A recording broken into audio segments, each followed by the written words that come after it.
y últimamente no lo he escuchado. Otro programa que está los domingos por la mañana, que es del maestro Tomás Mojarro, maestro emérito de la UNAM, igual solamente por teléfono, y pues el programa es también teoría política. Entonces él por ahí, entre algunas de las frases que yo me acuerdo de él, dice que la Cámara de Diputados, los diputados, no rebuznan porque no se sabe la tonada. Entonces con eso pues nos da a entender claramente qué es lo que hace el Poder Legislativo. Está al servicio normalmente de la clase rica, de los empresarios, del imperialismo. Y bueno, por último, quiero pedirles un fuerte aplauso para la maestra, para la gente que colabora con ella. Por ahí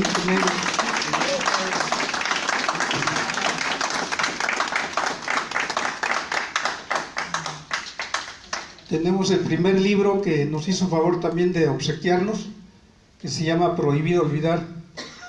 Últimamente yo leí las páginas de lo que nos recomendó el maestro Cardosa, muy interesante, una historia muy importante sobre la cuestión laboral.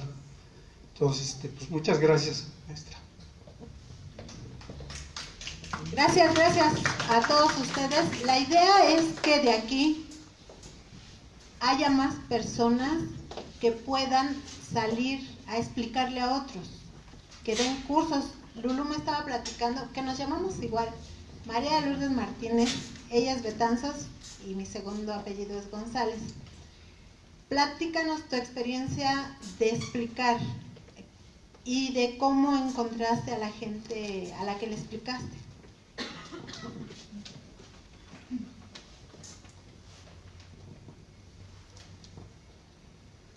Buenos días. Pues ayer fuimos a dar una plática sobre Afore, porque en esa organización es de comercio libre, es un mercado, el más importante de allá de Puebla, que es la Unión Popular de Vendedores Ambulantes 28 de octubre, y que ha sido muy golpeada, sobre todo el dirigente de esa organización. Le han matado a 2 hijos, han encerrado a sus hijos, pero aún así no se resigna, sigue en la lucha. Entonces nos invitó a que diéramos una plática y ellos reunieron a todos los comerciantes del mercado, bueno, no a todos, a los que pudieron. Y nosotros fuimos, la doctora Cristina y yo, a dar pláticas sobre la seguridad social. Y les lanzamos unas preguntas de 3, que qué era la seguridad social, qué entendían por la seguridad social, y que eran las Afore, y que si ellos tenían algún tipo de ahorro para su futuro. Entonces nos entregaron las respuestas, pero hasta ahorita no las hemos analizado todavía, cuál fue o qué tanto sabían. Y yo me atreví a hacer pues a darles este tipo de orientación sobre la seguridad social, porque yo no sé tanto, y yo creo que me atreví con ellos porque ellos tampoco saben tanto, y pues es una experiencia en empezar a soltar el conocimiento, no sabe uno tanto y quisiera uno transmitirles tanto que a la hora pues se nos hace bolas el barniz, ¿no? Pero el objetivo era hacerles entender que la seguridad social la tenemos todos, y que todos, aunque no seamos cotizantes, pero hubo instituciones que tenían disposición a la seguridad social, como era la Secretaría de Salubridad y Asistencia. Si no tenían IMSS o ISSSTE, pero estaba a su disposición la Secretaría de Salud y que también se daba por cooperación voluntaria o les hacían algún estudio para que ellos también pudieran acceder a los servicios de salud, que es un derecho humano y que está plasmado en la Constitución, en el artículo 123 constitucional. Es un derecho y que si no lo dan, están violando nuestros derechos como humanos.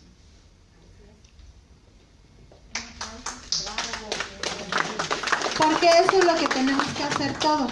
O sea, la idea es que si yo capacito a 40, 50 personas, se multiplique y ustedes vayan y capaciten a otros 40 o 50 y cada uno, a lo mejor en un año ya capacitamos a otros 1000, entre todos. Porque una parte muy importante que yo encontré en la tesis que hicimos libro, que se llama ¿Qué tranza con las Afores?, es que para los banqueros y para los altos funcionarios públicos, que ahora ya son banqueros también, no solo banqueros, dueños de aerolíneas, Pedro Aspe se hizo dueño de las aerolíneas, de las paraestatales que remataron. De plataformas petroleras. Ese señor, ¿saben qué hacía? El mismo esquema de Afores lo puso en Pemex. De hecho, empezó por ahí. Creó empresas fantasma, que les llamaban PMI, las puso a operar en Holanda. Si ganaban, ganaban ellos, su empresa fantasma. Si perdían, perdía Pemex. O sea, utilizaron los recursos públicos para hacerse multimillonarios. Y ese esquema lo pusieron junto con Salinas de Gortari, que fueron los que pusieron las bases, y luego ya siguió Zedillo, y luego Fox, Calderón, Peña Nieto, y ahorita Andrés Manuel López Obrador. ¿Qué hacen? Es el mismo esquema. Si ganan las Afores, ¿quién gana? Los banqueros. Y el gobierno, porque es el que mayor uso hace de los recursos. Si pierden las Afores, ¿quién pierde? Los trabajadores, y ellos ganan porque además nos cobran comisión. Acaban de aprobar la iniciativa de López Obrador para reformar los sistemas de ahorro para el retiro. La aprobaron el jueves en una sesión de la Comisión de Hacienda de la Cámara de Diputados. Todavía le faltan otros pasos, pero el mismo jueves el doctor Gustavo Leal dio una conferencia. Yo fui porque lo quería entrevistar, y dijo que el martes la van a aprobar en la Cámara de Diputados. ¿Nos consultaron a los dueños del dinero? Nos preguntaron, nos informaron. Están violando el principio de darle mayor difusión y publicidad a las iniciativas y consultar a los afectados. Pero no les importa. Hicieron el mismo caminito de Salinas de Gortari. Meten la iniciativa en enero, la aprueban en febrero, y capaz de que nos va a anunciar como Salinas de Gortari el 1 de mayo como un regalo para los trabajadores. Van a poner 3 comisiones, o sea, ahorita nos cobran una, y son 33,000 millones de pesos al mes lo que nos cobran. Van a poner ahora 3 cobros de comisiones, 3 distintos. Pero si ustedes ven los boletines, todos dicen, van a bajar las comisiones. Los compañeros de Puebla tienen un muro que ojalá puedan darle clic como amigos, ¿no?, para que les llegue la información, que es Pensiones Dignas sin Afore, en el Facebook. La primera nota que subieron fue la del Economista, y decía, bajarán las comisiones. Cuando yo revisé el boletín, lo que hicieron fue copiar y pegar. Así empieza el boletín de la Cámara de Diputados. Pues, ¿cómo van a bajar las comisiones si son 3 comisiones ahora? Ahora, nominalmente bajó la que nos cobran actualmente, que fue lo que dice López Obrador, un gran logro. Bajó de 1% a 0.98%, pero lo que nos cobraron fue exactamente lo mismo, porque aumentó el monto de dinero que hay ahí, que son lo que nos cobraron en enero fue igual que lo que nos cobraron cuando era 1%, 33,000 millones de pesos. Entonces, ¿por qué les pagamos? ¿Por qué nos cobran? Si ellos ganan. Ellos ya están especulando con el dinero y se quedan con la mayor parte de esa especulación. ¿Con cuánto se quedan? Es un dato secreto. No nos lo dan, no nos lo reportan. Y de ahí el segundo tema que vamos a ver hoy. ¿Quién vigila a las Afores? ¿Quién de los trabajadores que estamos sufriendo las consecuencias vigila a las Afores? Hay una supuesta comisión. Hay una supuesta comisión cuyo titular, el primero, le interesaba más que fueran ganando las Afores, porque él fue el primero que puso 3 comisiones. Eso en la época de Fox. Y Calderón permitió que hubiera 3 cobros de comisión. Uno por flujo, o sea, lo que entraba mes con mes. Otro por saldo, que es agiotismo, porque nos cobran intereses sobre comisión, porque nos cobran, por ejemplo, de nuestro dinero este mes, el monto total, que es el saldo, nos cobran. El otro mes es ese saldo más lo nuevo, pero si ya nos cobraron sobre el de este, ¿por qué nos vuelven a cobrar? Entonces eso se llama agiotismo. Y la tercera comisión por cambio de Afore. Pero ese cambio nunca lo decidían los trabajadores, sino que los promotores que nos cambiaban a su antojo. Ahora solo podemos hacer un cambio al año sin que nos cobren. Si hacemos más de uno, nos cobran. Y está ocurriendo eso, que cambian a la gente y la gente ni sabe que la cambiaron. Entonces, hay 62 millones de cuentas ahorita, de las cuales 40 millones de cuentas están inactivas. ¿Qué significa eso? De personas que se quedaron sin empleo fijo y están en la informalidad sin que estén reportadas ante Hacienda y por lo tanto no les dan seguridad social ni les canalizan recursos a las Afores, o bien de plano dejaron de trabajar. Pero es dinero que está ahí, que lo están especulando con él. Y entonces una de las tareas también debe ser decirle a la gente, busca tu cuenta, averigua dónde está, quién la tiene y cuánto dinero hay. Porque en 2006 o 2007, ahí viene en el libro de qué tranza con las Afores, lo que ocurrió es que desaparecieron 1 millón de cuentas. ¿Cómo las desaparecieron? Cobrándoles comisión. Como la gente ya no aportaba, pues se las comieron. ¿Quién ganó? Los banqueros y los altos funcionarios públicos aliados con esos banqueros. ¿Qué hizo la CONSAR? Nada. Después se eliminaron 2 comisiones, que fue la de flujo, o sea, de lo que entraba mes con mes, y la de cambio de cuenta, porque un grupo de diputados, investigadores y de trabajadores presionaron. Pero han tenido logros, pero han sido pocos. O sea, el principal guamazo no lo han podido detener. Y tan no lo han podido detener que su gallo, que era Andrés Manuel López Obrador, ya nos vino a dar otro guamazo neoliberal, que fue meter esa iniciativa donde nos van a cobrar 3 comisiones y donde ponen en mayor riesgo nuestro dinero. ¿Por qué lo ponen en mayor riesgo? Van a desaparecer unas cosas que se llaman SOFOLES, que son un sistema especializado en inversión, pero que tiene ciertos controles, en teoría, para no arriesgar mucho el dinero. Porque el dinero se puede perder en su totalidad, y se supone que esas SOFOLES tienen unos controles y tienen expertos que les están diciendo lo que nos explicó aquí Hugo. No, mira, acá no lo metas porque ahí sí se puede perder todo. O ten cuidado acá o ten cuidado acá. Pero van en su lugar y dicen, bueno, pues como tienen tanta gente especializada, cobran mucho y por eso nos tienen que cobrar tanta comisión, que desaparezcan, es lo que propone López Obrador en su iniciativa. Y que se creen fondos de inversión, que no van a tener nada de eso. ¿Quiénes van a ser los dueños de esos fondos de inversión? Los banqueros.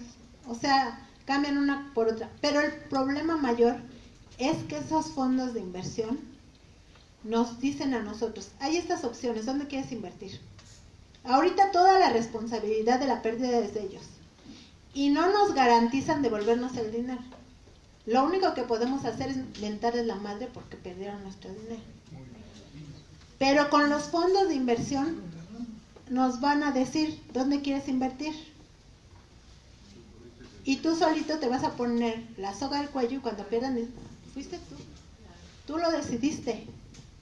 Y ya no le podemos mentar la madre a los banqueros, ni al gobierno en turno, ni a la CONSAR.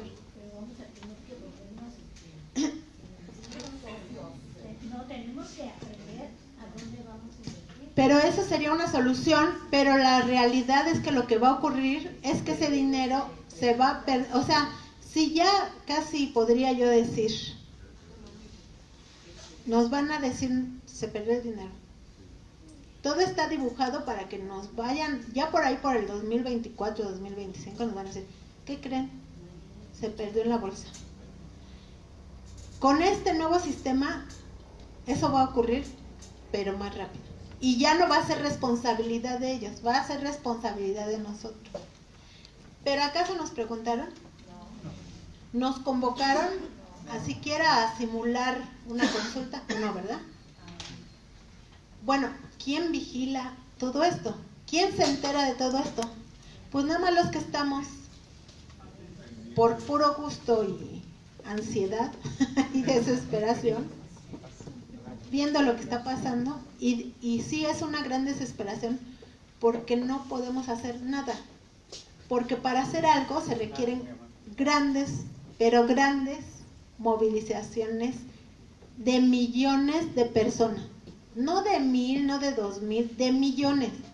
¿Saben? Hay una teoría de que cuando una población está afectada por un problema, cuando se mantiene en resistencia el 30% gana. Tarde o temprano, pero gana. Por eso yo estoy segura que el SME va a ganar. Si no se desgajan con los cantos de la sirena de quienes están diciendo que López Obrador les va a resolver. Y que ya están yendo por esa vía y lo único que hizo fue intentar desgajarlos. Ahorita los 15,699, 16,599, 395 por los que 599. 16,600 lo dejamos. No, es que es simbólico, no el número. 16,599. Bueno, si se mantienen, ganan. De hecho, han ganado un montón. ¿Quién se iba a imaginar que iban a recuperar estos edificios? ¿Saben por qué los recuperaron? Aparte de que lucharon, ¿no? Porque invirtieron sus fondos de previsión social Y sindicales, ¿no? Y en los las jubilados, instalaciones y los jubilados. y pudieron demostrarlo. Las generaciones pasan. ¿Saben que los trabajadores afiliados al Seguro Social y los trabajadores del ISSSTE, nuestros recursos están invertidos ahí y están vendiéndolo? Era para que hiciéramos un megamitote cada que venden o concesionan algo, porque son nuestros bienes, no son del Estado. Por eso yo decía, aguas con esa palabrita, hay que estatizar, no son del Estado. Esos bienes son de los trabajadores y de los patrones que aportaron. No son del gobierno, no son de que fue candidato al gobierno capitalino del PRI, que concesionó construcciones, pero a empresarios se las van a rentar, lo que nos dijo María Luisa, esos empresarios se las van a rentar al IMSS y vamos a estarles pagando una renta. Eso ellos no deberían tener esa capacidad de hacerlo. ¿Y por qué lo hacen? Porque nos borraron la memoria. Estamos absolutamente, bueno, no hablo de la mayoría de los que están aquí, no, son punto y aparte, pero la mayor parte de la población estamos absolutamente desmovilizados e ignorantes del problema. Entonces, los que estamos aquí, Charro, tenemos el deber moral, el deber cívico de explicarle a otros y animarlos. Charu, ya sabes, te voy a decir como mi maestra de inglés, be quiet, es lo único que be quiet, Lulu, be quiet.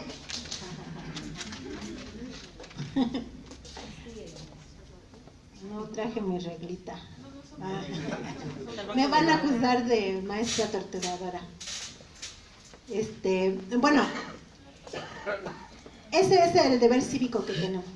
Tenemos que explicarle a otros. No vamos a poder hacer nada si no logramos esas megamovilizaciones.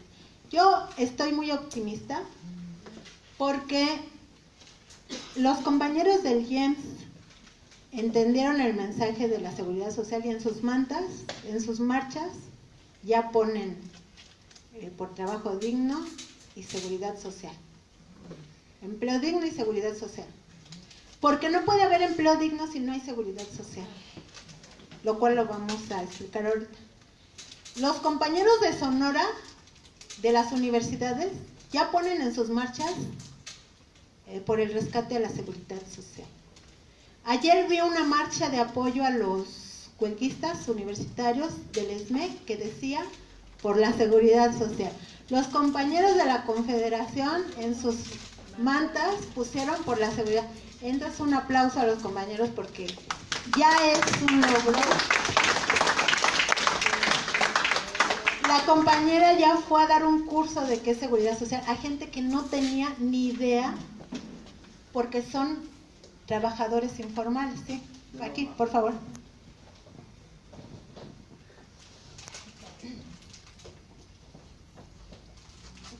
Buenos días. Bueno, yo quiero comentar que a veces es más fácil darle una plática a la persona que no sabe que a la que sabe un poquito, porque yo les expliqué a unas compañeras y una de ellas me decía, no, es que lo que está pasando ahorita es lo mejor que le puede haber pasado, porque ya hay tantos viejos que se está colapsando el seguro social. La verdad yo no pude ya decirle nada, y con ese pensamiento, no, adiós. Bueno, ese es el pensamiento neoliberal, es lo que fomentó el Fondo Monetario Internacional y no es que sepa, más bien es porque no sabe. Bueno, yo me topé con un caso muy cercano que me dijo pues que se mueran los viejos y yo dije, ay, no me quiero morir. Pero además nos fuimos a Tlaxcala a dar una conferencia que nos invitó el maestro Pedro por lo del libro Prohibido Olvidar y un joven que iba pasando vendía cosas, no me acuerdo, camisetas, ¿verdad? O sea, un joven estudiante de Derecho vendiendo camisetas para mantener sus estudios y se sentó a escuchar la plática de que yo les empecé a decir que yo estaba haciendo entonces, todavía estaba haciendo la tesis y esto cómo se viola el derecho a la seguridad social y él pidió la palabra y dijo, bueno, es que nosotros por culpa de los viejos ya no tenemos opción. ¿Por qué no renuncian a su trabajo y nos dejan las plazas a nosotros? Decía él, ¿no? O sea, eso les han metido en la... El problema no es el sistema. El problema no es el gobierno. El problema no son los banqueros que se están robando nuestro dinero. El problema son los viejos. Entonces, esa es una mentalidad que nosotros tenemos que erradicar. Y no está nada fácil. No es fácil, yo lo sé. Pero por eso hay que prepararnos. O sea, las lecturas. Yo lo supermareo con tanto rollo, pero las lecturas son importantísimas porque nos dan elementos. Nos dan muchos elementos para poder explicar, pero además tenemos que explicar sencillito, porque y seguros nosotros de claro. que estamos viendo la verdad. ¿Cómo le dices? Mira,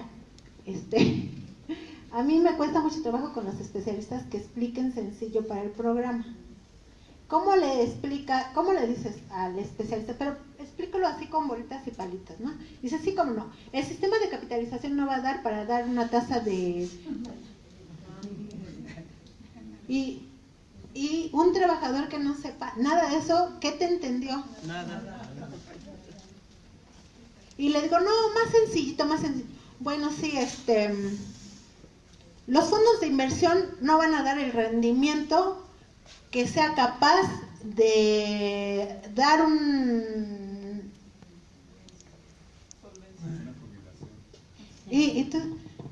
y si alguien, o sea, sí crearon un lenguaje para que no lo entendiéramos. Cuando uno lo entiende, entiende perfectamente que nos están robando y que no nos van a dar nada si no hacemos nada. Ahora es el reto. ¿Cómo le explicamos? Bueno, mira, ellos están usando, ¿qué es eso de la tasa de rendimiento? Pues lo que ellos obtienen por especular con nuestro dinero, nada más da para que ellos ganen y nosotros no. Los dueños del dinero no estamos ganando. Y lo que nos van a dar, no como pensión, porque ese es un debate que yo tengo, ya no solo con el licenciado Luna, porque le dije al doctor Gustavo Leal, porque dijo pensión, lo que nos van a dar de pensión las abuelas, le dije, es que no es una pensión. Mi propuesta es que no le llamemos pensión porque no es, no, eso es muy debatible. Digo, bueno, vamos poniendo fecha y día y hora y vamos a debatir. Retiro, porque solo vas a retirar lo que tengas. Y entonces te lo ponen así.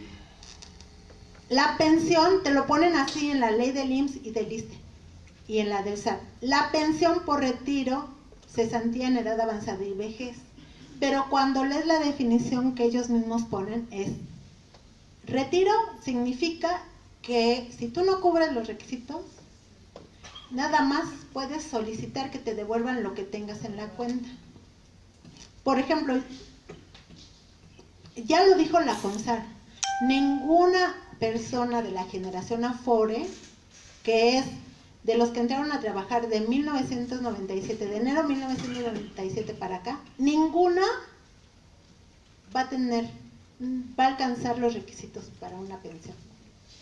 Cuando cumpla la edad, que es 60 años para cesantía en edad avanzada y 65 para vejez. Por eso ahorita ya están poniendo o queriendo poner 68.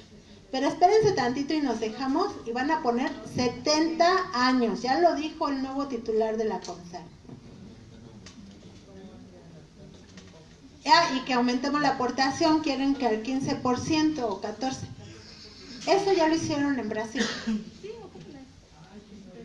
Entonces, si revisamos de dónde viene el secretario de Hacienda, ese que se sonríe así con su carita de ay, qué contento. Véanlo, en todos lados donde se presenta. Así uno dice, este señor. No, ese señor viene del Fondo Monetario Internacional. El otro subsecretario viene del Banco Mundial. Y si le revisamos al de la CONSAR, les puedo apostar, no se lo he revisado, pero viene de cualquiera de esos dos organismos. O ha sido asesor, esos cargos los tiene controlados el Fondo Monetario Internacional. El capital financiero. ¿Qué significa retiro? Pues que nada más vas a poder sacar el dinero cuando te digan se perdió en la bolsa o se perdió en el fondo de inversión, pues no vas a poder sacar nada. Bueno, eso es si no cumpliste los requisitos. Si cumples los requisitos, tienes dos opciones. Retiros programados. Para los retiros programados, tú vas a la Afore en la que estás y le dices, yo opto por los retiros programados. O bien, renta vitalicia. Puedes decirle, no, yo opto por la renta vitalicia. Que así vitalicia te oye así como que es para el resto de tu vida, pero, oh, sorpresa, cuando lees lo que significa, es, si opto por los retiros programados, yo le tengo que pagar a la Afore de mi dinero que tengo en la cuenta. Es más, yo no le pago, ella agarra el dinero como lo hace ahora. Ni pregunta, yo me voy a cobrar mi comisión. Entonces ya van a ser 3 comisiones.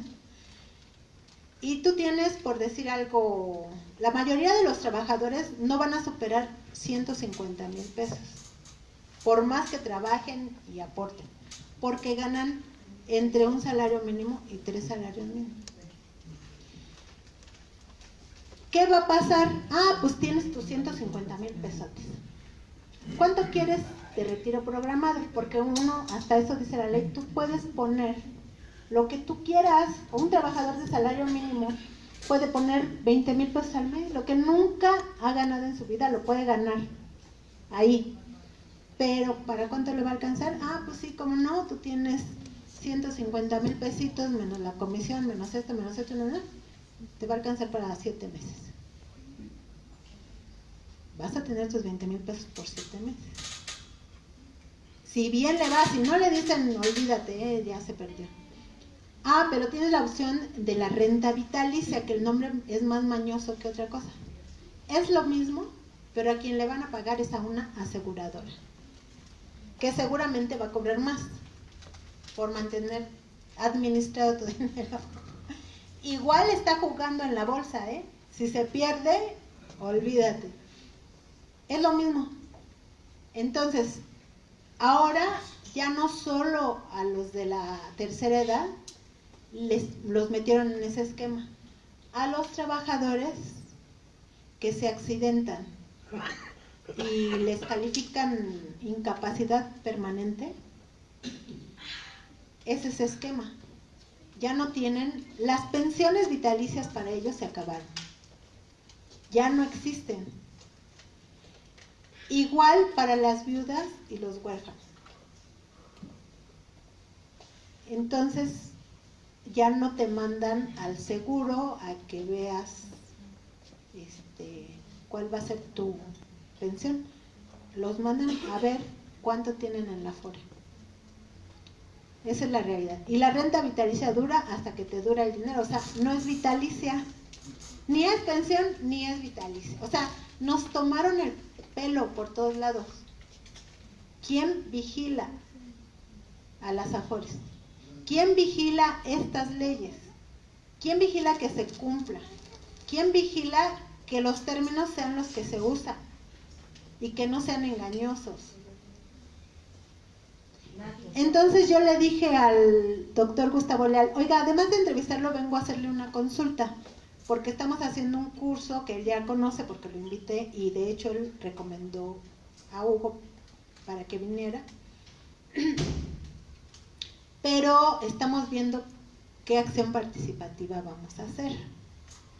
Le digo, y yo no veo que de la parte de los trabajadores haya quien vigile, excepto los que estamos desbalagados. Pero dice, pero ya hay un grupo, GIE le llaman, creo, ¿no? Grupo de investigadores especializados. Le digo, sí, pero son investigadores especializados. Pero de los trabajadores, ¿quién? ¿Podemos mandar a Romero Lucián? Puede ser.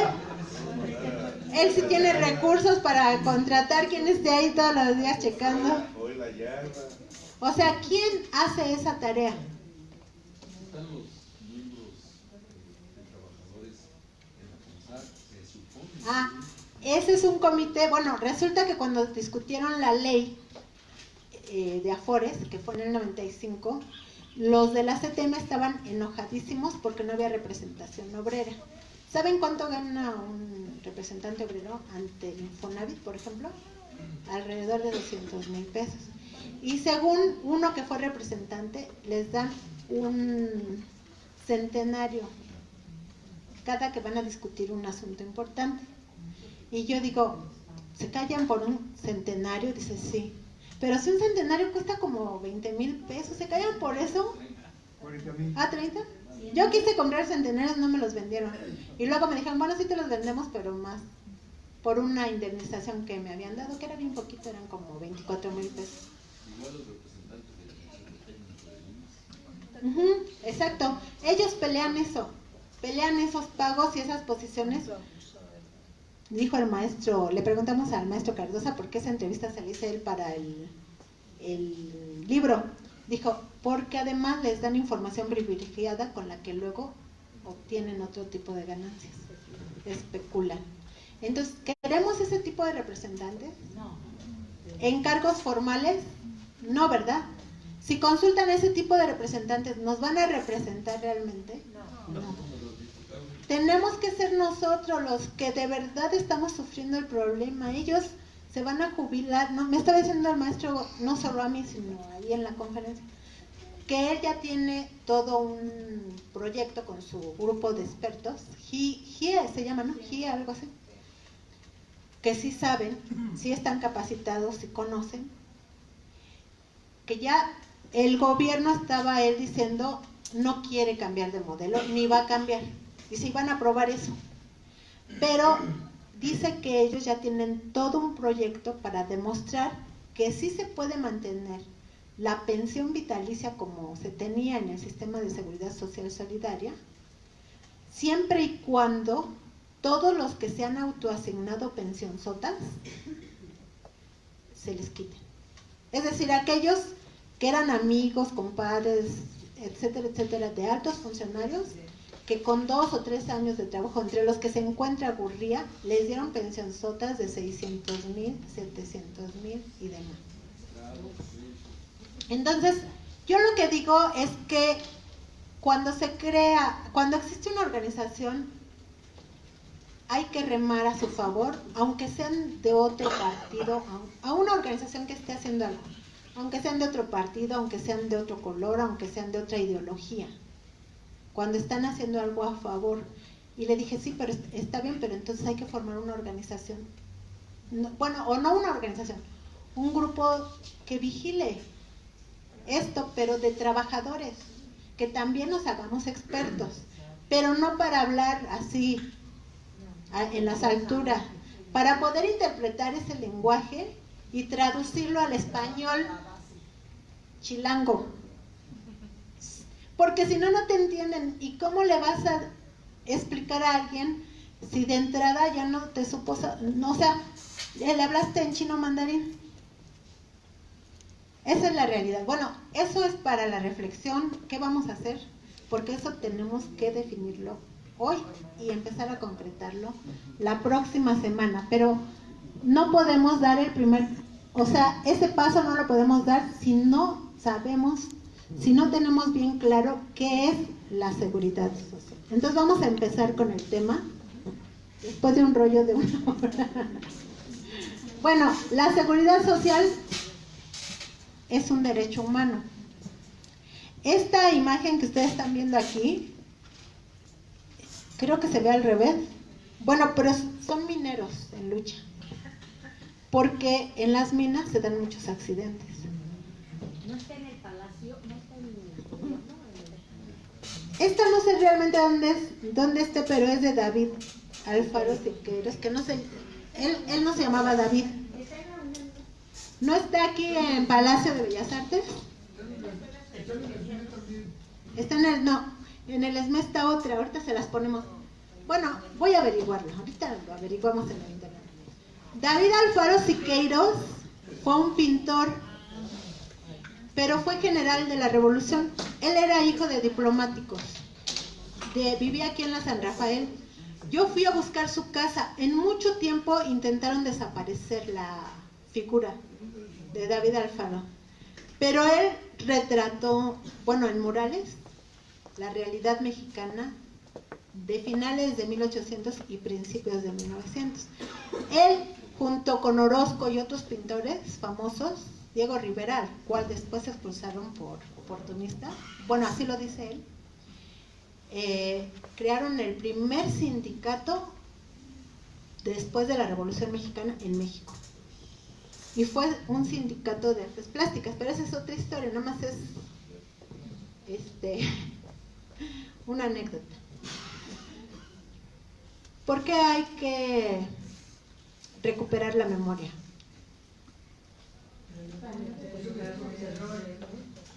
Primero para conocer, ¿verdad? Y después para no repetir las tragedias, para que no nos engañen,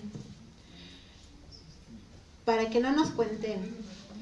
Toda memoria es subversiva, dijo Galeano, Eduardo Galeano. ¿Sí saben quién es Eduardo Galeano? ¿O quién fue más bien? No, es Marcos. Él tomó el nombre de un intelectual que escribió Las venas abiertas de América Latina. En el penúltimo párrafo de ese libro, que está muy interesante, que todos debemos leer porque hace un recuento de cómo el capitalismo financiero ha destrozado a nuestros países. Pone esto, toda memoria es subversiva, pero lo deja ahí. No desarrolla la idea. ¿Pero por qué es subversiva la memoria? Porque si estuviera presente, no sucederían atropellos, robos. Porque aquí habla, porque acuérdate que estamos transmitiendo.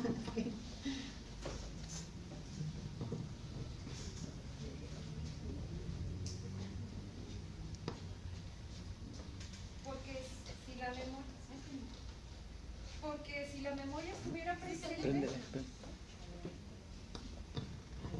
porque si tuviésemos la memoria presente, no sucederían los despojos, los robos, el saqueo y toda la historia del capitalismo que ha desarrollado toda esta esclavitud moderna no sucedería. No hubiera sucedido las reformas estructurales, no hubiera sucedido la reforma a la ley del ISSSTE, del Seguro Social, y todo esto que el sistema capitalista ha implementado para la explotación de los trabajadores. Nada más. ¿Quién más quiere comentar algo? Porque acuérdense que esta clase es entre todos, no la voy a dar solo yo. Bueno, ya pasé a otra la memoria. ¿Por qué es subversiva la memoria? ¿O por qué puede ser subversiva? Igual y no, nada más nos quedamos con el coraje entripado. Ajá, sí.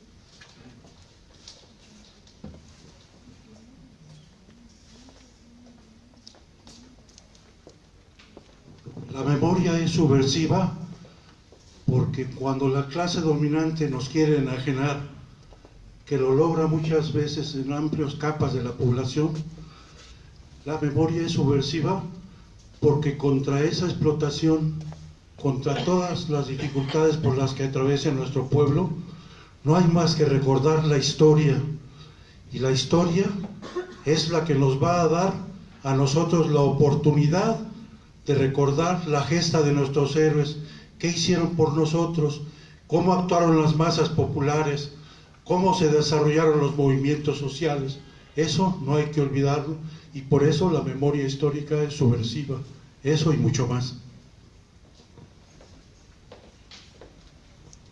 Sí, aquí. Aquí hay una silla, siéntate aquí. Pero, o llévatela para allá. Bueno, yo lo pienso porque cuando nosotros nos dijo Fox que no peleáramos por los jóvenes, porque eso no nos iba a tocar, yo digo que cuando la revolución, que cuando la independencia, si eso nos hubieran dicho que no peleáramos por los que venían, nosotros no lo hubiéramos hecho. Y ahí está nuestra memoria, ¿no? O sea, cuando Fox nos dice, ¿para qué peleas si esto no te va a tocar? Nosotros tendríamos que haber recordado, pues si los que hicieron la independencia sabían que se iban a morir, segurísimo que se iban a morir, que no iban a ver la independencia, como muchos de los que siguen luchando saben que muchas de las cosas no las van a ver, pero luchan por ellas para los que vienen. Ahí está nuestra memoria. Bueno, pues, alguien, sí, pasen. Y ya pasamos al... Ajá, sí. Hola, buenos días.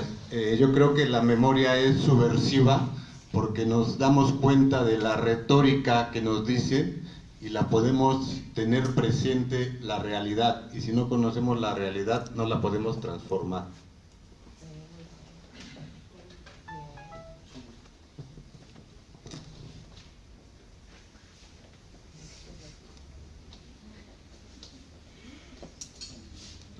Buenos días. Miren, yo sí creo que la memoria sea subversiva, pero no por sí misma. Es decir, la historia, como nos dicen algunos filósofos de la historia, ha sido el relato de la explotación del hombre por el hombre. Y no es suficiente con repasar y repasar las clases de historia, porque eso es historicismo. Hace falta, como decía Carlos Marx y los teóricos de la filosofía de la dialéctica materialista de la historia, hace falta transformar Entonces sí, recurrir a la memoria histórica, pero no por sí misma, sino utilizar todo eso en un proceso que estamos viendo aquí que es muy necesario, la organización. Y para organizarnos, como dice Luli, muy certeramente, y las compañeras que me antecedieron, pues a los grupos hay que darles información de acuerdo a su nivel. Habrá gente a la que hay que sensibilizar, habrá gente a la que ya hay que concientizar, habrá gente a la que ya hay que politizar, y por supuesto habrá gente a la que con la que ya nos podemos organizar para transformar. Muchas gracias. Un aplauso a todos y a todas. La memoria es subversiva solo cuando puede usarse para cambiar lo que está mal, lo que nos afecta, lo que nos hace daño. Y por eso es tan importante conocer la historia de la seguridad social, cómo surge y para qué. Entonces, una de las primeras clases que dimos fue esta, que cómo surge la seguridad social.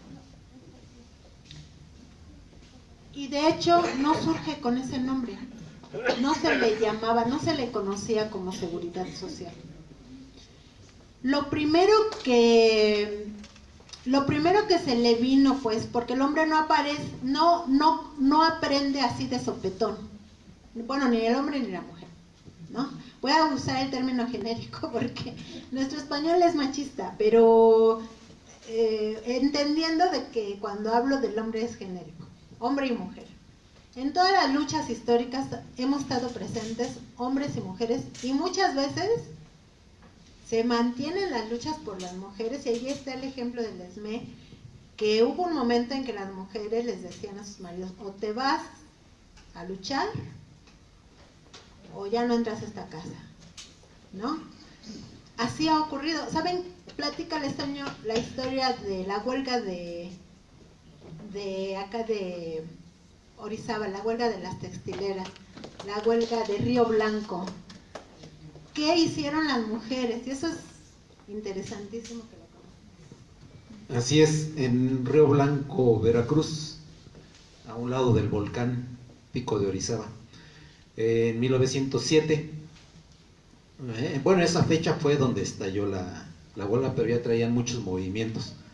El papel de la mujer con los trabajadores textileros en el momento más álgido de la huelga fue de que se estuvieron organizando todos los trabajadores y llegaron a un acuerdo de asamblea de que el día 7 de enero no se iban a presentar a trabajar, que iban a estar allá afuera y que hasta que les resolvieran sus problemas. Y ellos no hablaban de huelga, hablaban de un paro, pero llegaron a ese acuerdo, y en ese acuerdo había mujeres también, porque había muchas textileras, muchas obreras, pero también había mujeres que no trabajaban, pero eran esposas de los que sí trabajaban ahí, y acudían a las reuniones también, o sabían, porque era un pueblo fábrica, todo se sabía, todos los acuerdos de asamblea se enteraban en las casas, que eran también de la empresa. Llegaron el día 7 y pues todos dijeron vamos a cumplir el acuerdo, y no entraron a trabajar, se quedaron allá afuera, pero eran más de 5,000 trabajadores, era enorme la multitud ahí. Pero unos sí se empezaron a tener miedo, o le hicieron de esquiroles y empezaron a entrar a la fábrica. Y así, para entrar a la fábrica, en la puerta se pusieron las mujeres, unas mujeres que los empezaron a insultar. Les decían vendidos, les decían que, bueno, improperios.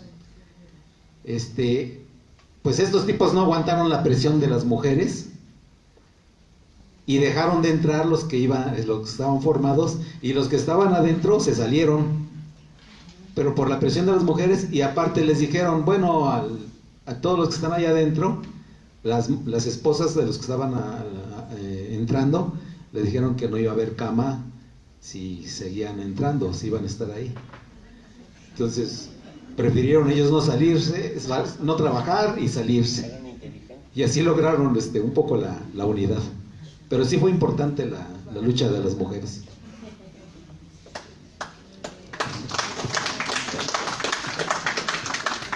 Bueno, como ya todos saben, unas horas después los masacraron. Y dice un periodista que fue a investigar, todavía encontró mucha gente que vivió el momento. 5 vagones del tren. ¿Cuánta gente fue? No, o sea, no sabemos, pero miles.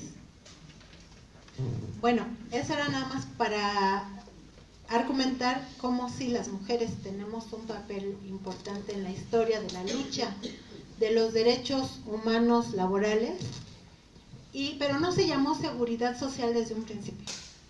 ¿Dónde empezó a surgir esto de la seguridad social? En la Revolución Francesa. ¿Por qué empezó a surgir? Después en la Revolución Francesa lo que se reclamaba originalmente eran libertades políticas y comerciales. ¿Como cuál libertad política? Pues el derecho al voto, a que no fuera un rey el que le heredara a su familia el cargo, que ahora no son reyes, pero de todos modos contratan a las familias y les heredan los cargos. Pero el derecho al voto, a elegir democráticamente a la autoridad, el derecho a un juicio justo, a un juicio donde se desahoguen pruebas, que no lleguen y te acusen de que hiciste algo que nunca hiciste y te castiguen, ¿no? Pero había un ala más radical, de burgueses, eran burgueses, no eran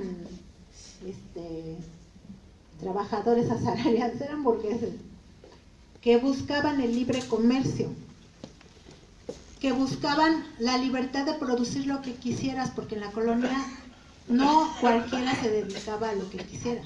Debías tener un nombramiento real o una autorización real, una cédula real, que en México se llamó merced, por eso le decían, gracias a su merced. Y luego se quedó eso, ¿no?, para los campesinos. Pero si no tenías eso te mataban, o sea, el castigo era muerte o mazmorra, ¿eh? O sea, si tú decías, no, pues yo tengo habilidades de electricista y me voy a dedicar a poner medidores, pero no tenías la cédula real, caput, te mataban. O sea, esa era la pena. Entonces la gente reclamó el derecho a la libertad de trabajo. ¿En qué artículo se estipula la libertad de trabajo en México? ¿En qué artículo constitucional? Artículo 3. No. 123. No. No. El quinto. Un aplauso a la compañera. Y el debate en ese tema ocurrió en 1857. Pero no lo vamos a discutir aquí porque nos saldríamos de tema, pero sí un día hay que hablar de eso, porque es muy interesante. Casi nadie toma en cuenta el artículo 5 para defender sus derechos laborales, pero el derecho a la libertad de trabajo y a un trabajo digno se estipula también en el artículo 5. Se desarrolla en el artículo 123, porque no estaba incluido en el artículo 123 todos los derechos no estaba incluido pues en la Constitución de 1917. Eso no se incluyó. Se incluyó una vez que empezaron a discutir en diciembre de 1916 los constitucionalistas el artículo 5 y vieron la necesidad de desarrollar un artículo especial en materia de trabajo. Bueno, ese es un corolario porque ahorita vamos a ver. Muchos años antes de la Revolución Mexicana, en 1789, ocurrió la Revolución Francesa y se plasmaron los derechos políticos fundamentales del hombre. Fue su carta constitucional, lo que ahorita conoceríamos como Constitución. la Declaración de los Derechos del Hombre y del Ciudadano, que fue la base de la Carta Internacional de los Derechos Humanos, muchos años después en la ONU. Pero esa declaración estaba coja, no incluía derechos sociales porque eso no estaba en sus demandas inmediatas.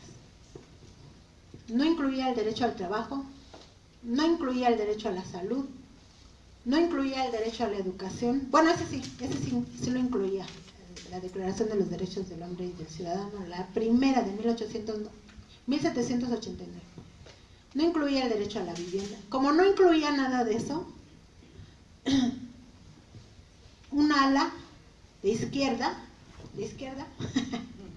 un ala de la burguesía de izquierda, de ahí viene la izquierda, se planteó que como estaba habiendo muchas revueltas por hambre, dijeron, entonces no es suficiente tener libertades democráticas, ni juicios justos, ni llegar al poder. No es suficiente, necesitamos ampliar los derechos. Y crearon lo que hoy se conoce como derecho social, o las bases, no todo. Pero como dijo la compañera, les costó la vida. En 1793, este señor, que es Maximilien Robespierre, y que ya leímos uno de sus discursos, se planteó, bueno, ¿por qué la gente se amotina? Le llamaban motines de hambre. Crearon la Guardia Nacional, ese nombrecito lo tomaron de ahí para crear la Guardia Nacional de aquí, que él decía que no se debía usar contra el pueblo, como también está diciendo López Obrador, pero ¿qué creen? Contra los primeros que se usó fue contra el pueblo amotinado por hambre. Por eso no le creo nada, por eso la memoria subversiva, porque cuando conoces esos antecedentes dices, ese cuentito ya me lo conozco, porque ocurrió en Francia. La Guardia Nacional se usó contra los trabajadores, bueno, en ese momento muchos eran campesinos todavía, peones de la gleba, sublevados por hambre. ¿Por qué? Porque con la libertad comercial, la libertad de comercio y la libertad de producir y la libertad de dedicarte a lo que quisieras sin ningún control, empezaron a surgir muchos acaparadores, desalmados, dueños de afores. ¿No? En ese momento acaparaban el trigo, ¿no? Nos dijo el compañero. O sea, es como si aquí nos acapararan el maíz o el frijol. La tortilla. Y la tortilla, el arroz. Y te dicen, no hay. Para poderte poner precios de especulación, que fue lo que hizo todo el periodo Calderón. Todo hacía que dejaran de producir los campesinos mexicanos, introducían productos del extranjero, provocaban desabasto falso y ponían, el azúcar no subió de 5 a 20 y tantos pesos. Todo fue así con Calderón. Y hasta la fecha sigue siendo el mismo problema. La carne, todo. Porque incluso ahora los panistas, que son minoría, se están quejando en la Cámara de Diputados que dan precisamente los cupos de importación, que son los permisos para importar, cuando está la producción mexicana. Entonces provocan que quiebren los mexicanos para acaparar los productos extranjeros y poner el precio que se les pegue la gana. Eso sigue siendo hasta ahorita. Pues en aquella época ocurría. Y entonces dijo Maximilien Robespierre. ¿Qué dijo, compañero? Aquí pasa que usted sí leyó acerca de las subsistencias. No me acuerdo, pero a ver, acá memoria. Que esta clase es de memoria subversiva.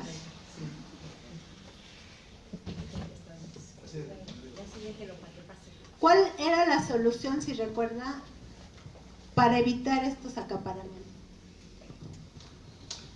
Híjole, perdónenme, pero no me ayuda mucho mi memoria.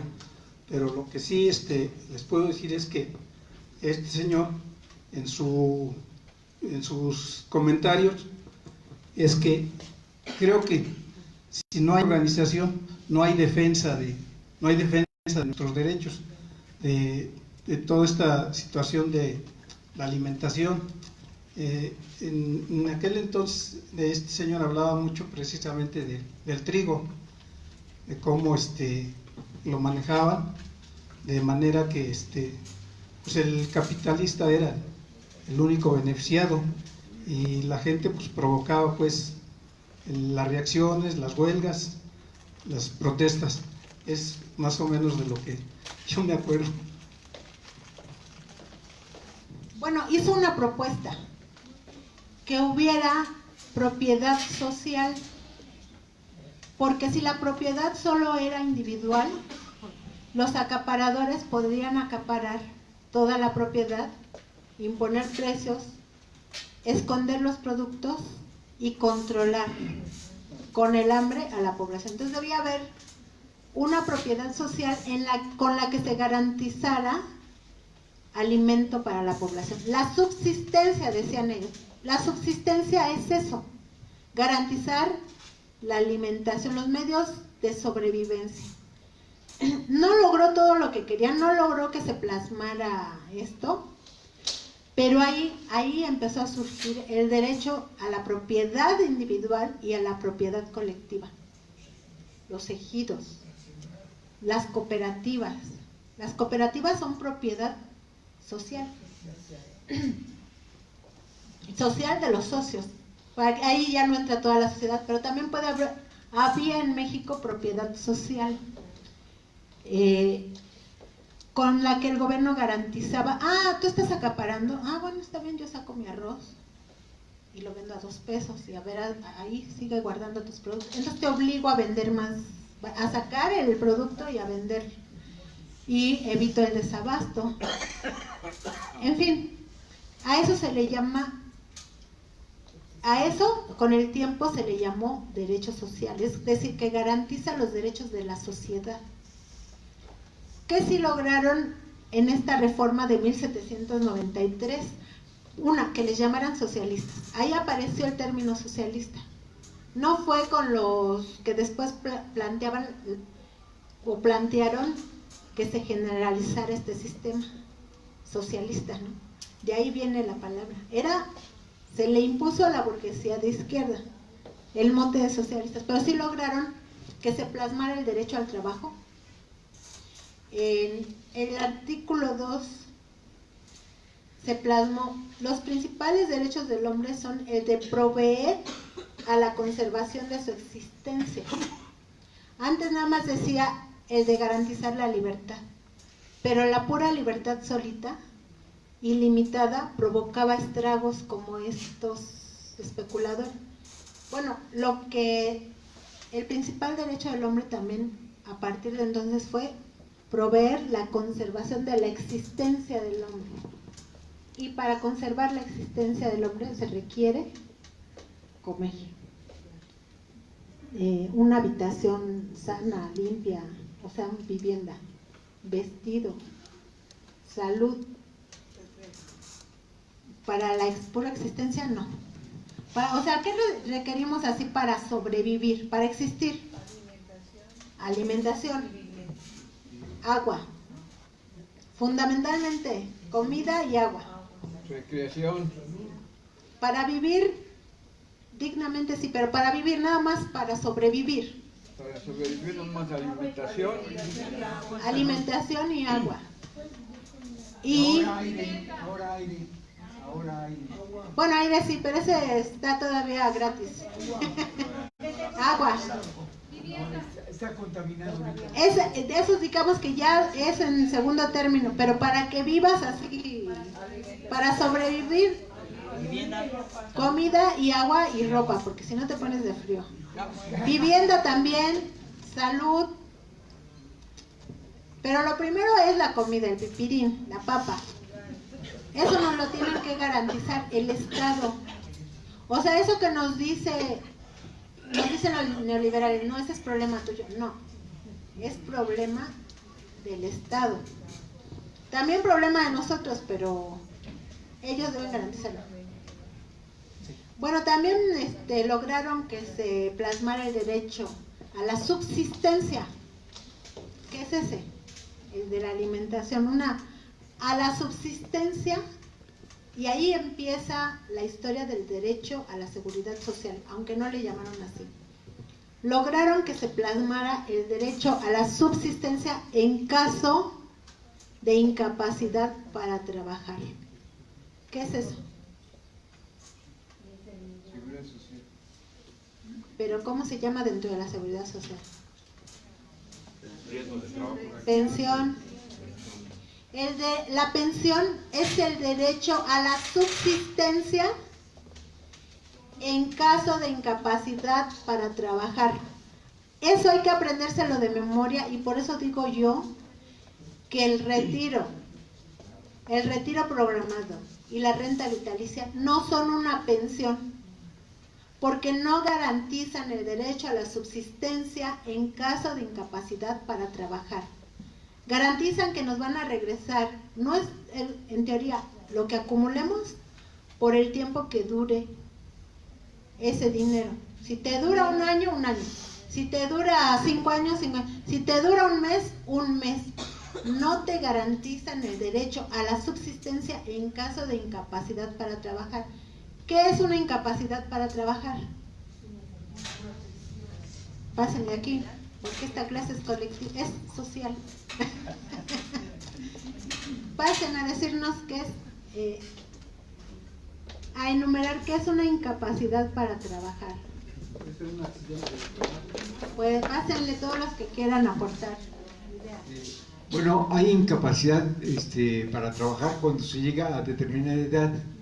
Hay profesionales que tienen 35 años y ya no los quieren dar trabajo. ¿Sí? Imagínense cuando llega uno a los 70 años, ya no les van a dar trabajo.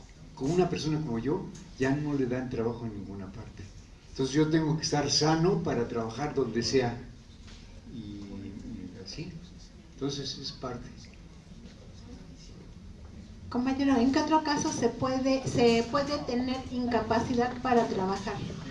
Es incapacidad involuntaria, porque pues voluntaria puede ser un huevón, ver la tele, estoy incapacitada. Gracias. Bueno, otra incapacidad es el accidente de trabajo por enfermedad profesional o no profesional. ¿Cuál es la profesional? La que sucede por el mismo trabajo que uno desarrolla. Todos sabemos que hay trabajos a donde se trabajan químicos, metalúrgicos, por ejemplo. A mí me tocó vivir experiencias de compañeros que perdían un brazo por el tipo de trabajo que desarrollaban. Entonces, esas son las incapacidades por enfermedad profesional. Y la otra, la enfermedad no profesional, pues cualquier enfermedad que por fuera podemos tener. Ese tipo de enfermedades también es parte de la seguridad social. Por ejemplo, la incapacidad profesional, pues de por vida debe de tener el derecho ese trabajador a percibir su sueldo como si estuviera trabajando. Otra cuestión de la seguridad social es por maternidad, derecho a incapacidad antes del parto y después del parto, que son, al parecer, entre las dos son algo así como 3 meses, mes y medio antes y mes y medio después.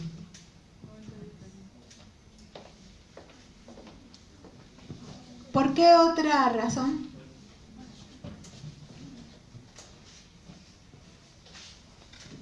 Por riesgo de trabajo, en camino al trabajo, ya sea antes de llegar o después de llegar, porque todos tenemos un límite dentro de la ley del Seguro Social, que tenemos un tiempo para llegar y un tiempo tanto para llegar al trabajo como para llegar a nuestra casa.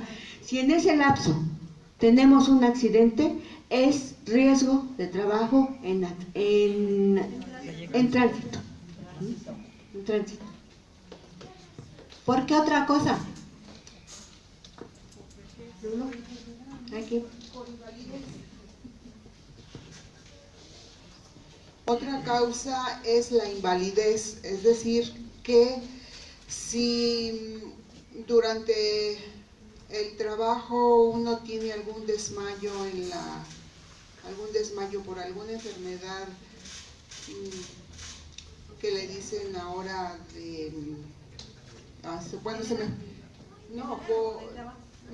que son enfermedades de presión arterial, de diabetes o cardiores, sí, crónico-degenerativas, pero ahora les pusieron otro nombre. No, les pusieron otro nombre.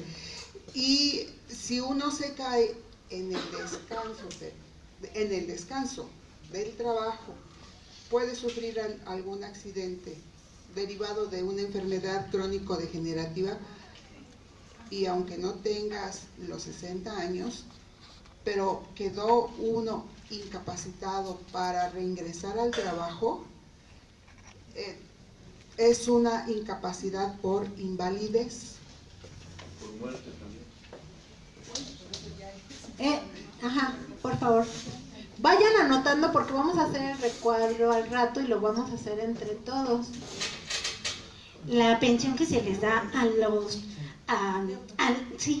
los hijos, a las parejas cuando muere el trabajador. En términos generales se llama deudos porque puede ser la esposa, los hijos los hijos del difunto o la difunta, pero también pueden ser los adoptados. Eso si no hay hijos legítimos, ¿no?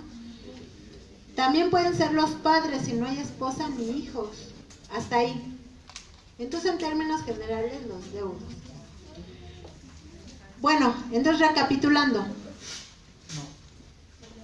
Los primeros que hablaron de este tema, y porque lo estaban viviendo en carne propia, ¿no? Así crudamente, de la peor manera. La gente se moría de hambre, o sea, no era cuento, la gente se caía en las calles muerta de hambre.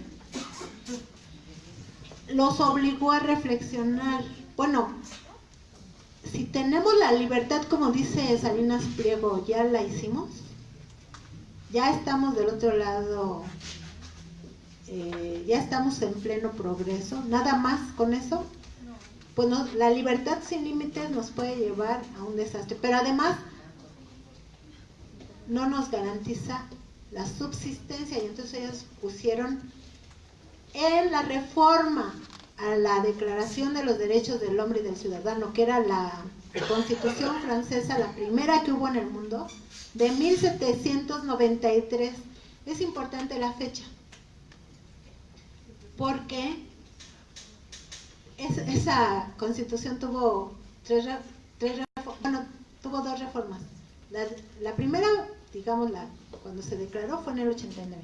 En el 93 la reforman para meter todas estas cosas que beneficiaban a la sociedad, pero ni siquiera entró en vigor, ni siquiera se aplicó. Esto les costó la vida. La sociedad está obligada a proveer la subsistencia de todos sus miembros. Lo que dice ahora la Declaración Internacional de los Derechos Humanos, la Carta Internacional de los Derechos Humanos, es el Estado está obligado.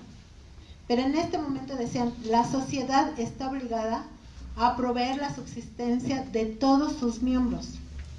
La subsistencia, la comida, el agua, el vestido, la vivienda. O sea, lo fundamental para sobrevivir. La educación sí se plasma en otro lado, pero no es fundamental para vivir. Es importantísimo para vivir dignamente, pero la subsistencia se refiere a la alimentación fundamentalmente. La sociedad está obligada a proveer la subsistencia de todos sus miembros, ya sea procurándoles trabajo, o sea, que tú mismo te mantengas trabajando, que es lo principal, es lo que debe ser, o ya sea asegurando los medios de existencia a aquellos que se encuentran incapacitados para trabajar. En otras palabras,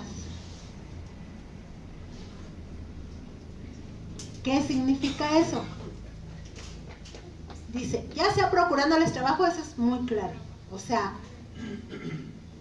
el Estado capitalista está obligado a darnos trabajo, no a mantenernos subempleados ni desempleados. Pero en caso de que no, está obligado a asegurar los medios de existencia de quienes están incapacitados para trabajar. ¿Y cuál es la incapacidad para trabajar? Pues ya lo vimos. Por enfermedad general, enfermedad de trabajo, accidente de trabajo. Enfermedad y accidente de trabajo se resumen en 3 palabras: riesgos de trabajo. Riesgos de trabajo, y así no repetimos la palabra enfermedad y enfermedad. Enfermedad general, porque me dio un aire... ¿Un aire qué? Porque me dio un aire colado y me fui al doctor y ni modo, me incapacito. Las enfermedades profesionales y los accidentes de trabajo están en el renglón de riesgos de trabajo. Así se conoce. Y esto es importante que se lo aprendan. Pero cuando lo expliquen, sí lo deben explicar así, separado. Pero ya entre nosotros, el grupo de expertos, es riesgos de trabajo. Pero a las personas les tenemos que decir, claro, el detalle. Porque pues, sí. Enfermedad profesional, que es una enfermedad provocada por el trabajo. O un accidente de trabajo que va desde que sales de tu casa hasta que regreses. Por eso sancionaron tanto que el trabajador se saliera del trabajo.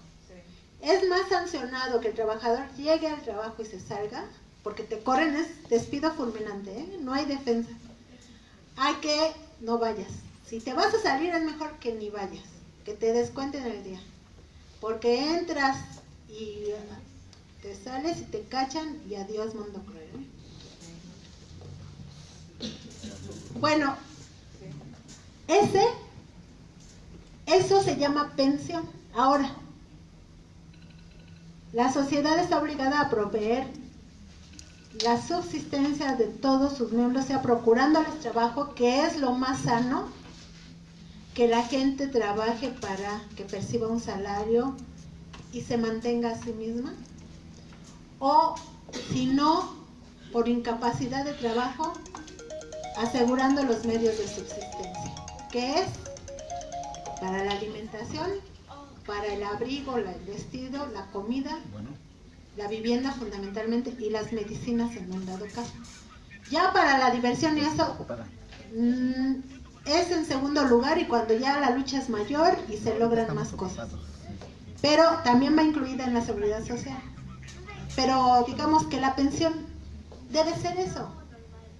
Por eso cuando yo les digo, no le llamen pensión al retiro en Afores, porque no garantiza eso. No nos van a dar eso. Vamos a recuperar, si bien nos va, lo que ahorramos.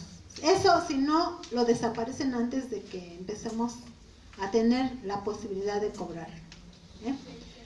Bueno, entonces...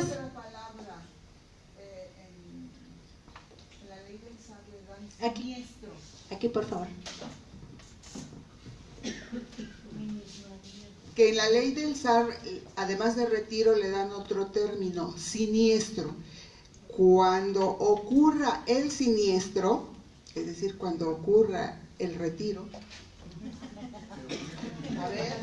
es que va a estar bien siniestro. Va a estar...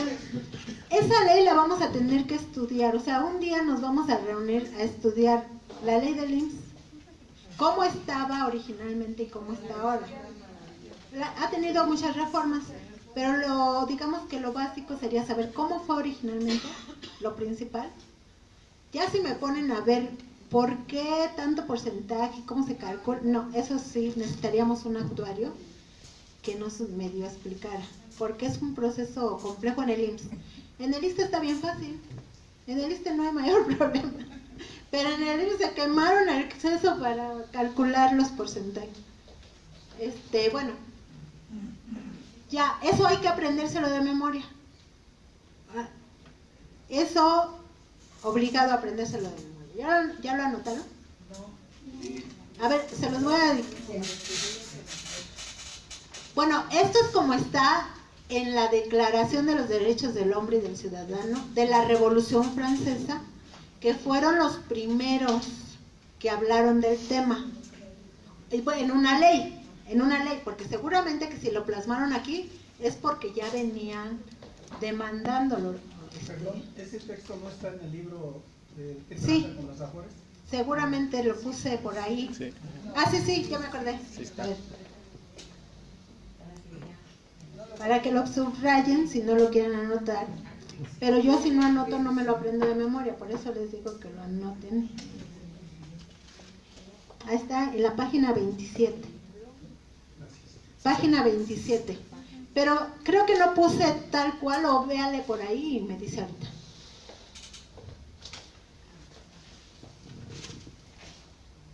Eso es la Declaración de los Derechos del Hombre y del Ciudadano de 1793, que fue la que ganó la izquierda burguesa francesa y que fue la que dejó, digamos, todo el antecedente que retomaron tanto los capitalistas de mediados de 1900 como los comunistas. Los comunistas tienen mucho de la izquierda francesa y muchos ni siquiera lo saben, pero muchos de sus proclamas vienen de ahí. Por eso hay que conocer esa revolución y sus principios, pero de la izquierda, porque había derecha y ultraderecha. Sí. ¿Podría hacer un comentario de ese párrafo? Ajá, pero pásale aquí para que te escuchen. Sencilla.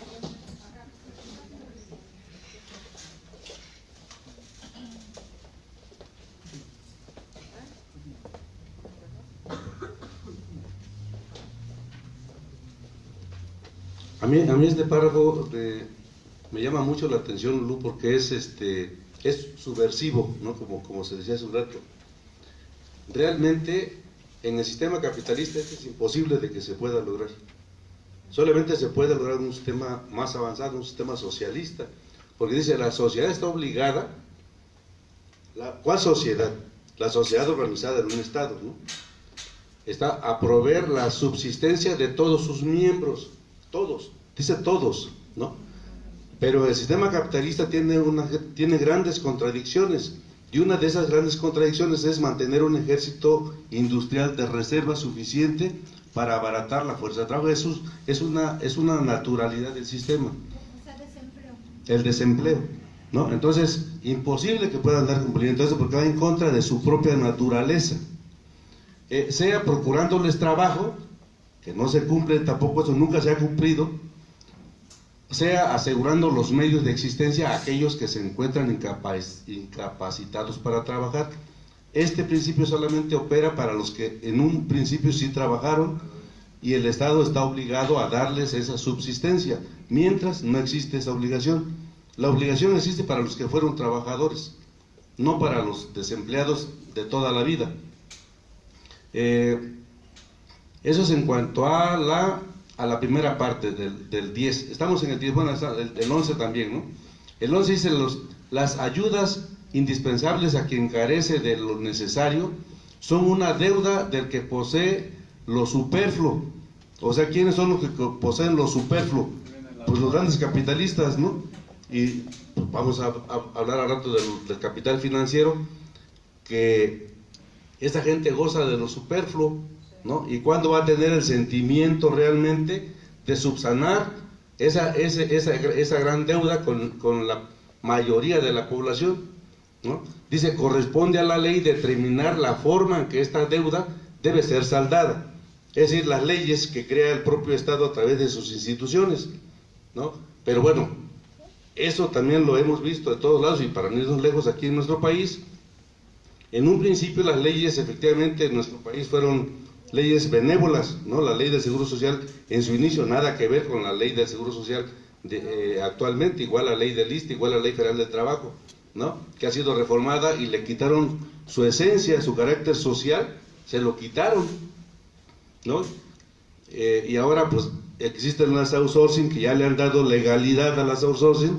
Y entonces, ¿qué significa eso? Significa quitarle todos los derechos adquiridos a los trabajadores. En el outsourcing la gente está casi imposibilitada de tener seguridad social, por lo tanto tener antigüedad y por lo tanto disfrutar de todos los derechos que goza la mayoría de los trabajadores. Bueno, un aplauso acá al compañero. Es verdad, quienes retomaron esto, a los revolucionarios burgueses de izquierda, los mataron a todos, a unos acuchillándolos en la tina. ¿Se acuerdan de esa imagen de Marat? Era un periodista, y dicen, los que saben, yo tengo una historia de Marat, era un gran orador de izquierda, era miembro del parlamento, pero sufría de hemorroides. Entonces no podía salir prácticamente de la tina porque intentaba aliviar un poco su dolor con baños fríos, ¿no? La manera en que lo mataron es que le pusieron a Carlota Botey, una mujer muy bonita, creo que por eso dejó que se le acercara, que lo atendía, pero en realidad era hija de un conservador de derecha. Él no la investigó y ella se le acercó, pero para encajarle un cuchillo en el corazón. A Maximilien Robespierre lo mataron porque sí enloqueció un poco y a todo mundo veía como traidor. Por eso las purgas no son así tan buenas, porque empieza a haber traidores por todos lados. Y empezaron a matar a los traidores. O sea, todos los días había decapitados, guillotina. Mejor a los que sospechemos hay que utilizarlos, hay que ponerlos a botear, que vayan a botear, que vayan a difundir el problema. Oh, sospecho de ese, váyase por ahí a difundir el problema. Pero ya solitos se van descartando. Pero si hace uno esas purgas, pasa lo que en la Unión Soviética, pasa lo que aquí, más de 6,000 muertos porque Maximilien Robespierre decía: este es un traidor, y ya veía traidores por todos lados, y terminaron hasta matándolo a él, a pedradas. Porque pues ya él despertaba con la panza inflada, veía a todo el mundo como traidor y pelas, ¿no? Entonces, ¿saben qué? Llegó el momento en que lo corretearon y lo mataron a pedradas. Así acabaron con toda la izquierda revolucionaria. ¿Quién retomó la idea? Pues dice uno, avienta la piedra y no sabe uno dónde cae, ni se imaginan quién retomó la idea. Bueno, el término seguridad social, ¿dónde se plasma por primera vez? Eso todavía hay que averiguarlo bien, porque entonces una vez que los matan a ellos, la derecha conservadora tomó el poder en Francia y reformó esa constitución. Este artículo 20, a ver, déjenme regreso. Este artículo 10 no lo borraron del todo, lo pusieron en el 22 y ahí aparece, en unas versiones que yo leí, aparece el siguiente texto: la seguridad social no puede existir si no se establece la división de poderes. O sea, eso que estaban planteando ellos de la subsistencia no puede existir si no hay primero un Estado bien asentado. La división de poderes, creían ellos, que era el poder ejecutivo, legislativo y judicial. Pero ya le llamaron ahí seguridad social. Ahora, ¿cuál es la historia de cómo surgió ese nombre? ¿Cuál fue el primer momento en que se dijo? No lo sé exactamente, pero surgió ahí mismo, en esa refriega revolucionaria en donde todos se mataban los unos a los otros. Pero el libertador de América, Simón Bolívar, que estudió en Francia, se fue a Francia, era un hijo de hacendado, era rico y traía ideas libertarias. ya cuando él quiso hacer la unidad de Latinoamérica, él decía que si todos los latinoamericanos no nos uníamos, jamás íbamos a poder contra el colonialismo en aquel momento. Y yo creo que esa idea sigue vigente. Si no nos unimos todos los latinoamericanos, no vamos a poder contra estos capitalistas, financieros, imperialistas, sometedores, dominadores, exterminadores. No, en realidad, porque ellos exterminan, si es necesario, poblaciones enteras. Bueno, pero en ese momento sí logró que se unieran Colombia, Venezuela, entre otros países. Ahorita no están nada unidos, son enemigos. Ahorita son enemigos, Venezuela y Colombia a cada rato tienen guerras, matazones, pero es de a cada rato, no es de ahorita, tiene muchos años, matazones en la frontera. Bueno, logró que, pero en aquel momento logró, porque él fue el presidente, él se hizo presidente de todos esos países y se echó un rollo cuando fue a instaurar un congreso en Angostura. Ya me están diciendo que me estoy colgando, pero bueno, rápido, se los digo. Y habló de la seguridad social. Y dijo más o menos así: el sistema de gobierno más perfecto es aquel que produce mayor suma de felicidad posible, mayor suma de seguridad social y mayor suma de estabilidad política, pero no define qué es seguridad social. No sabemos exactamente a qué se refería, pero si está hablando de bienestar, está hablando seguramente de la subsistencia, pero no lo sé de cierto. Entonces, pero nada más lo menciono, y también lo menciono en el libro como antecedente, que ya a principios de siglo en América también ya se hablaba de la seguridad social. Pero ¿en qué ley sí se establece? Eso es hasta 1936, pero antes de eso, ¿quién retomó las ideas de los burgueses de izquierda? Ellos eran franceses, pero ¿quién las retoma medio siglo después? Bueno, poco más, medio siglo después. Hagan de cuenta que los franceses fueron del 68 y estamos ahorita aquí en el 2019. Así ellos.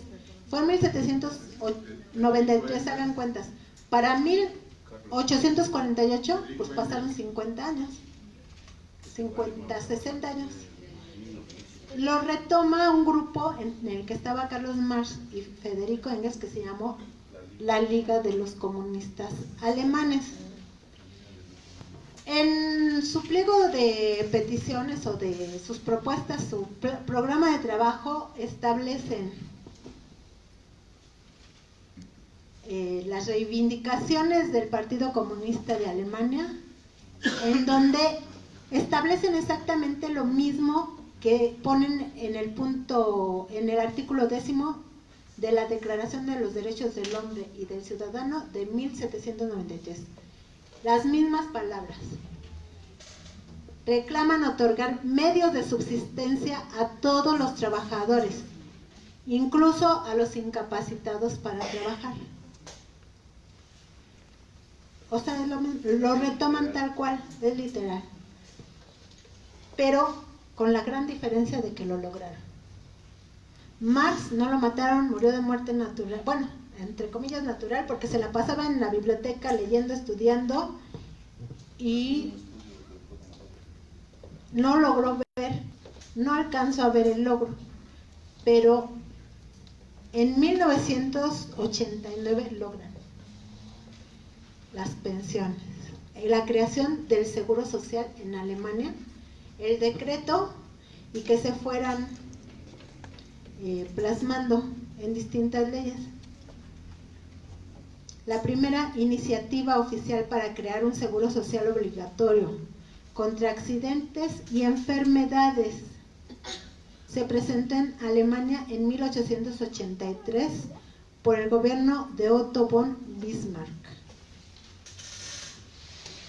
Pero fue el resultado de la presión de la lucha de clases. Lo que narra Engels en un folleto que pueden ver en el internet que se llama contribución a la historia de la Liga de los Comunistas, dice que eran millones de trabajadores manifestándose en lucha por la seguridad social.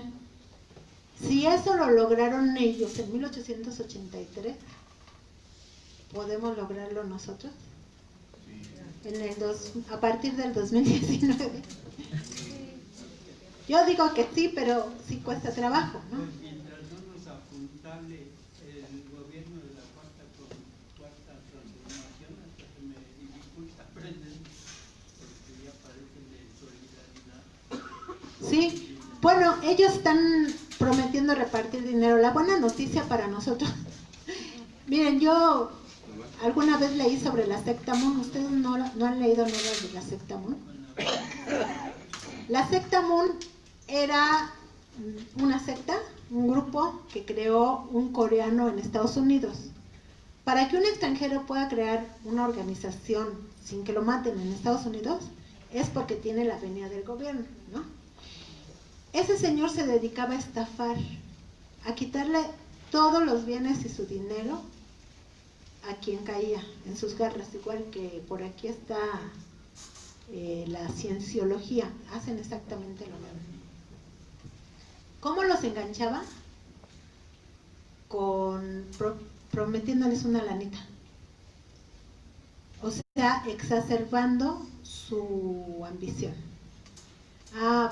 Tú vas a tener una lanita si yo te doy esto, pero tú dame todos tus bienes. Pero les lavaba el coco, o sea, tenían técnicas de lavado de cerebro y la gente le entregaba todos sus bienes, o sea, les daba una lanita para quitarles lo más importante.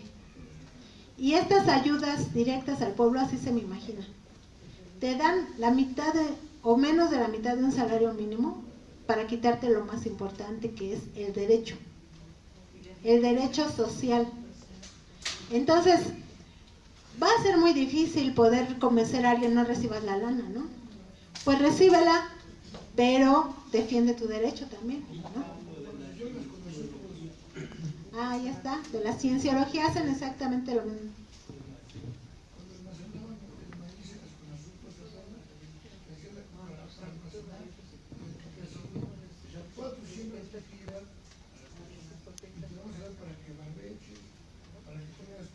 Aquí habla porque no sé yo.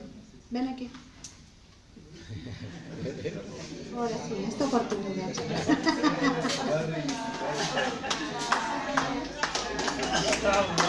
Ahora sí le damos su certificado o no.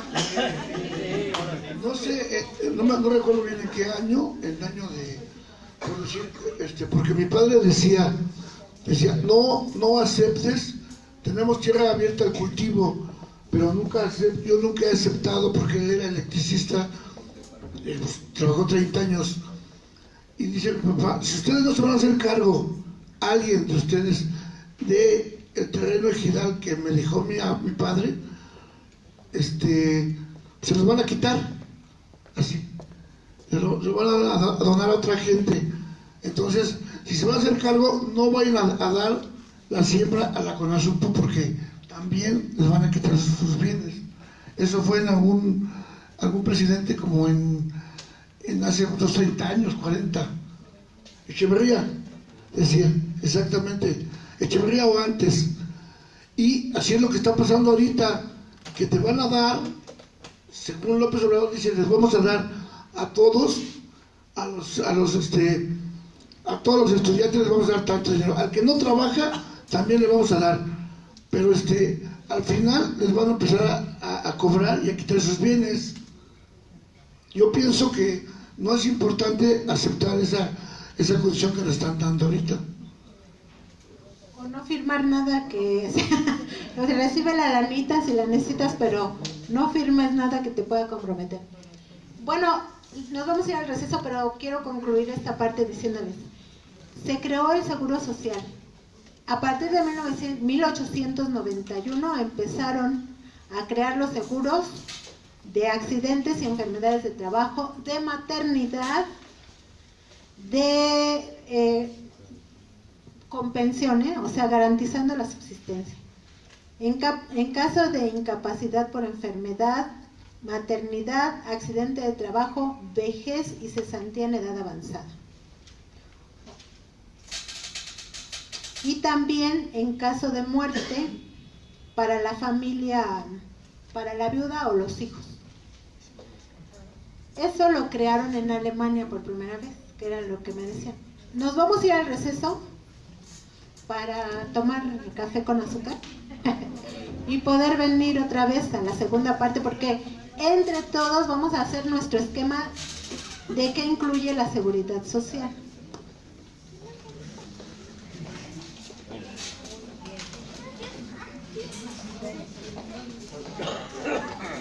¿Qué dice? Buenos días.